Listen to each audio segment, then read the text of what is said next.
बिस्मिल्लाहिर्रहमानिर्रहीम। अस्सलाम वालेकुम। आप देख रहे हैं कच्चे आम और मैं आज बनाऊंगी आम की चटनी प्याज वाली, जो बहुत ही ज़बरदस्त और मज़ेदार और खट्टी खट्टी ये चटनी बनती है। तो आइए हम अपनी रेसिपी की तरफ चलते हैं। मैंने आम धो के इनको साफ़ करके इनको पील कर लिया है, यानी इसको छील लिया है। अब इसको मैं कश कर लूँगी। ये देखिए मैंने बारीक बारीक कद्दूकश कर लिया है। और अब मैं इसमें लगा दूँगी हल्दी।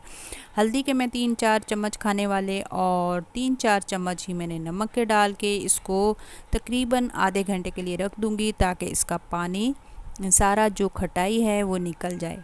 ये देखिए मैं अब इसको अच्छी तरह मिक्स करूँगी और बड़े सारे बर्तन, खुले बर्तन में, याद रहे कि सिल्वर वाले बर्तन में ना इसको करें, ये या फिर स्टील या फिर प्लास्टिक में इसको अच्छी तरह मिक्स करें। ये देखें मैंने अच्छी तरह इसको मिक्स कर दिया है। अब मुझे थोड़ी सी हल्दी और कम लग गई थी, मैंने थोड़ी सी और डाली, नमक और डाला और इसको आधे घंटे के लिए रख दूँगी। तो जी ये हो गया, हमें तकरीबन पौना घंटा हो गया था। अब मैं इसको सारे जो इसमें मैंने कश की हुई थी केरियाँ यानी आम, इनको मैं निचोड़ निचोड़ के इसका पानी निकाल दूँगी। पानी अभी हमें नहीं चाहिए, पानी मैं निकाल दूँगी क्योंकि ये जो आम की खटाई है ये निकल जाती है और हमें बिल्कुल खुश्क आम चाहिए। तो इस तरह दबा दबा के मैं इसको निचोड़ लूँगी और निचोड़ के मैं सारी एक तरफ रखती जाऊँगी। ये देखिए काफ़ी पानी जो आम उन्हें छोड़ दिया था और मैं इस तरह ये बिल्कुल जितना मुझसे हो सका मैंने इसका पानी निकाल दिया था।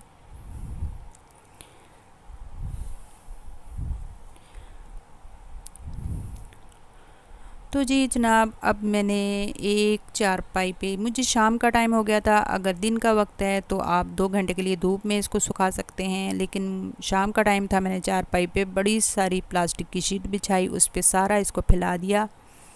ये देखिए सारा इसको फैलाकर मैंने ऊपर चला दिया पंखा, ताकि ये पंखे से इसका पानी खुश्क हो जाए। कुछ तो मैंने निचोड़ लिया था काफ़ी, जो इस तरह अभी भी ये देखें गीली गीली से है, और ये पंखा चलाऊंगी तो ये सूख जाएगी। इसमें पानी खुश्क होना चाहिए, अगर पानी खुश्क ना हुआ तो ये चटनी ख़राब हो जाती है। 3-4 प्याज मैंने मीडियम साइज़ के लिए इसको बारीक बारीक काट के उसमें भी हल्दी और नमक मिला के आधे घंटे के लिए रखा। बाद में मैंने इन्हीं के साथ फैला दिया था। शीट पे मैंने वो कद्दूकश की हुई जो केरियाँ बिछाई थी उसके ऊपर ही इनको भी फैला दिया था, ताकि इनका पानी भी खुश्क हो जाए।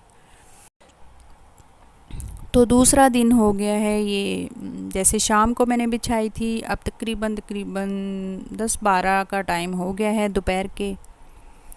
अब मैं इसको जो इसमें मसाले मिक्स करूँगी, अब इसको ये देखिए बिल्कुल पानी इसका खुश्क हो गया है, थोड़ी सी नमी बाकी है, इतनी तो होनी चाहिए, अगर सूख जाती है तो फिर भी मज़ा नहीं आता।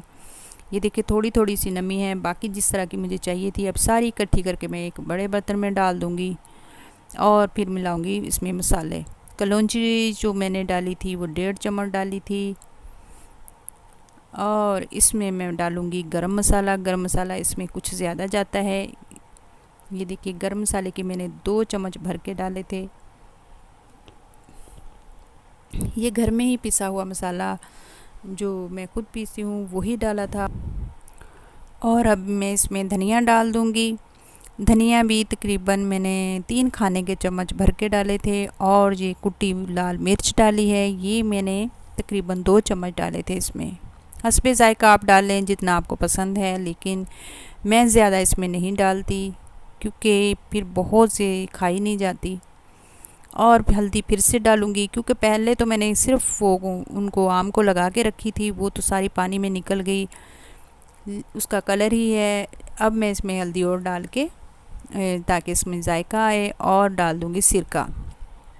तकरीबन मेरे आम थे 3 किलो, जिसमें से कि वो उसकी गुठलियाँ वगैरह निकाल के 2.5 किलो बच गए थे।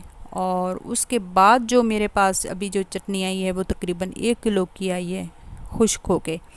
अब जो मैंने जो इसमें मसाले डाले हैं, इसमें सिरका इस हिसाब से ही जाएगा। मसाले मैंने पूरे डाल दिए हैं हस्बे ज़ायका। अब सिरका दे के डालती जाऊँगी। ये देखें अच्छी तरह मैंने मिक्स करके देखा है, तो मुझे लगा कि सिरका थोड़ा सा और डालूं।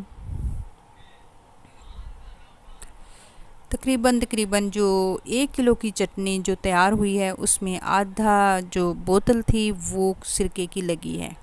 इसमें सिरका ही जाता है, अगर हम सिरका पूरा नहीं डालेंगे तो ये चटनी ख़राब हो जाती है। अब ये बिल्कुल महफूज हो गई है चटनी।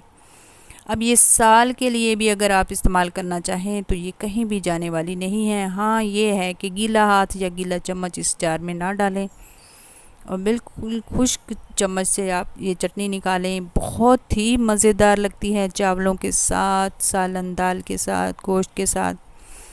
तो उम्मीद करती हूँ आपको मेरी ये चटनी की रेसिपी बहुत पसंद आएगी। तो आप ज़रूर ट्राई कीजिएगा।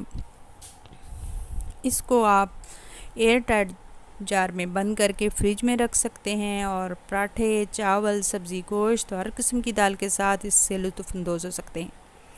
बहुत सारे सालों से हमारे घरों में ये चटनी बन रही है। आप यकीन करें, इसके जायके से हमारा दिल नहीं भरा। और भी बहुत मज़ेदार चटनियाँ और अचार की रेसिपी इंशाल्लाह आपके लिए लेकर आऊँगी, क्योंकि ये आम का सीज़न है।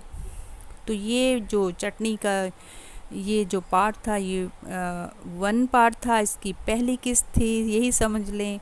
तो इंशाल्लाह मैं आपसे बहुत सारी चटनियाँ शेयर करूँगी। मैंने पिछले दिनों केरी के जो शरबत था उसको शेयर किया था, वो भी बहुत लोगों ने पसंद किया। अब ये जो चटनी है ये भी मैं इंशाल्लाह आपसे शेयर कर रही हूँ चावलों के साथ। ये बहुत मज़ेदार लगती है ये चटनी। तो बहुत इजी रेसिपी है, इंशाल्लाह आप ज़रूर ट्राई कीजिएगा और कमेंट बॉक्स में मुझे ज़रूर बताइएगा कि आपको ये मेरी वीडियो कैसी लगी। आप हमारे चैनल को सब्सक्राइब करें और वीडियो को लाइक करें और हमारी फैमिली का हिस्सा बनें। इंशाल्लाह अब मिलेंगे हम अगली जो रेसिपी होगी, अगली चटनी यानी या फिर कोई और कुकिंग की डिश। लेकिन ये साथ साथ में आपसे हर किस्म की चटनी और अचार मैं आपसे शेयर करती रहूँगी। तो मुझे दीजिएगा इजाज़त। अल्लाह हाफिज़। अस्सलाम वालेकुम व रहमतुल्लाहि व बरकातुहू।